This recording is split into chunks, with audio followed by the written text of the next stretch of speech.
Smile, please. Look at the camera. That was neat. Excellent. Good enough. Well, I'm 6'1" or something like that. I don't know. And what's on your driver's license for a name? Buenos Aires Mad Hatter, I think. I got no driver's license, so I guess it's Mad Hatter. Mad Hatter. Yeah. So let's talk about this. It's All right. 1959, and now it's now. And 1959 is when Buddy Holly was had their accident out here, and it was 20 years later that we started the Buddy Holly tribute concerts, and it's been carrying on ever since. And obviously, a lot of these people I've noticed over the years they changed a little bit, but they were been here for most of them. So it was kind of feeling really good to see a lot of these guys here well, I bet you if you polled some of these people, they've been to 15 or 20 of them. so what makes this music so playable and living for your? Well, one of the things I said a long time ago to some AP guy that this is the type of music you can't listen to and fight at the same time. You can't be mad. It's happy music. Yeah.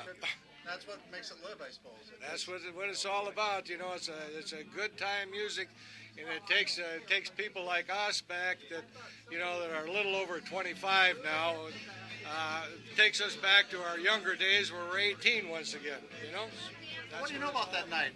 You're 14 years old. Yes, and snuck out of the house, took the milk money, and what were you going to do? my dad's first cousin ran the surf, and he actually let me go back into the room where where the performers would go in their intermissions, and I got to shake hands with them.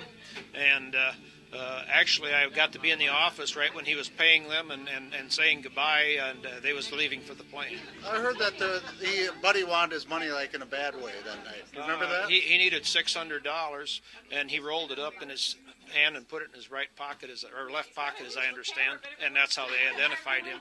Yeah, I heard that. There wasn't that big of a crowd that night. There was a big crowd there. There was a big crowd? It was a nice sized crowd. They had those every week, every 2 weeks, and at that time, and the people of that era, the teenagers of that area, from probably 50 miles around came, and that was just where you went for entertainment. And you still like listening to it today, apparently. Well, it'll never change. It's kind of like my parents have their music. They're 89. My dad's 89, and he likes to listen to his music of his era, and we still like to listen to our music of our era. The 50s and 60s is the best. Excellent. Are you still in the area? Yes, I farm. You still farming? You got the cows? No cows. No cows, but we was milking cows the next morning after the plane accident, and we got in the car and drove over to the site, and it was just there. Yeah, pretty devastating for you, I bet, at that time. I guess as a youngster, you knew plane accidents happened, and you knew sad things happened, and it was just kind of unexplainable in a way, but it happened. It was an accident. Ontario, Canada, and southern Ontario, about 14-hour drive from here. 14 hours, and when did you start to get here? Oh, we left Wednesday morning. And we arrived Thursday at noon. Arrived Thursday at noon, and we've been busy ever since. Okay, question, what is the music? It's just 50s music. It's not so much the music, it's the people. We really love the music, but we really love all the people here, and it's like a family reunion almost. We've got friends from all over the world here, and it's just really great to come back and see our friends once a year. So it's the people for you? Yeah, mainly people. And the music. We're from Rotherham in South Yorkshire. Yorkshire, okay.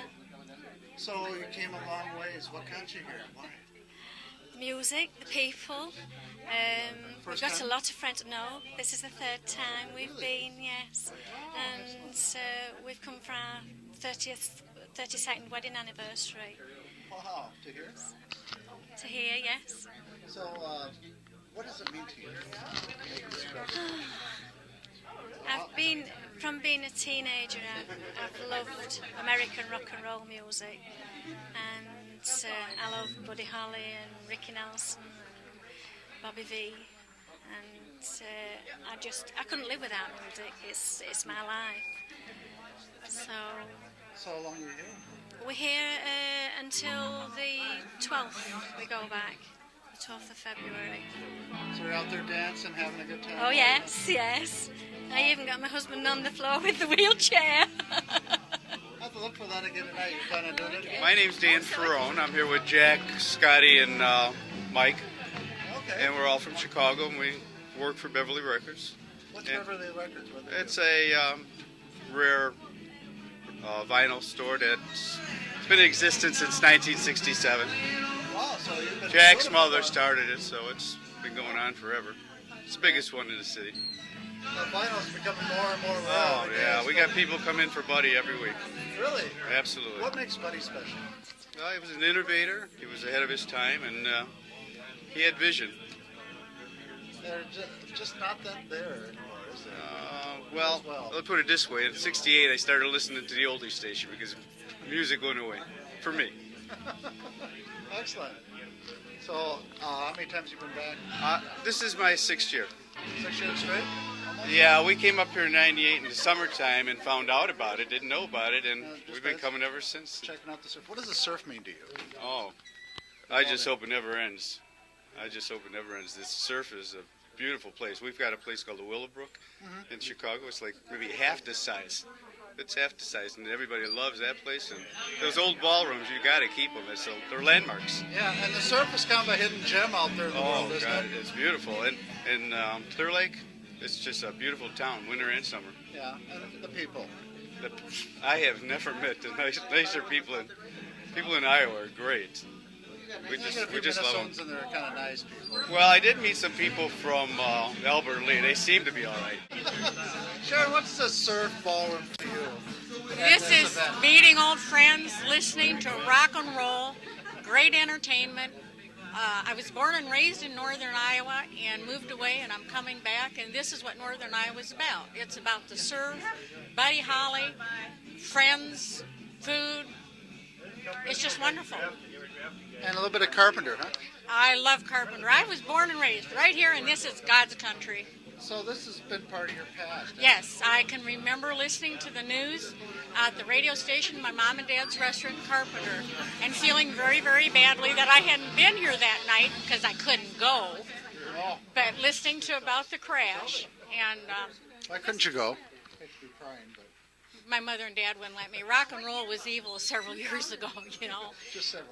Yeah, but now this is great, and I've got all my grandchildren, everybody listening to this type of music, so it's going to live forever. Okay, your name? Well, my name is Scott, but they call me Waylon. Whalen. Yeah. Scott Whalen. Scott, alias Whalen. Where are you from? I'm from Chicago. Okay, you came up to... I come up to Clear Lake. I said you put a request in earlier. Yeah. One of your favorites, Oh, Whalen song. yeah, I party to good old boys, and I've always been crazy. What does the music do for you? Why, it's probably like lifeblood for you. It's a driving feeling. And the feeling you got right now is The good. feeling, yeah. You got, Keeps you young. It keeps you young. Oh, definitely. And it's a great feeling. Went out to the crash site last night, or Wednesday night, and it was fantastic. Just seeing and just feeling everything that was out there. Well, describe that feeling. Oh man, just looking at the flag, the stars all around, and just laying out in the cornfield. I just tripped and fell. And I've done that a few times out there too. I just laid out there, just looking at the stars and just seeing how bright the stars were. And you were found this morning. Are you okay? You got up? You got up, went home? Got up okay, and was all ready to go do the next day. All right. Well, what are you going to do? It's move on now, right? Yeah. Okay, very good. I'll let you go. Thanks for stopping in.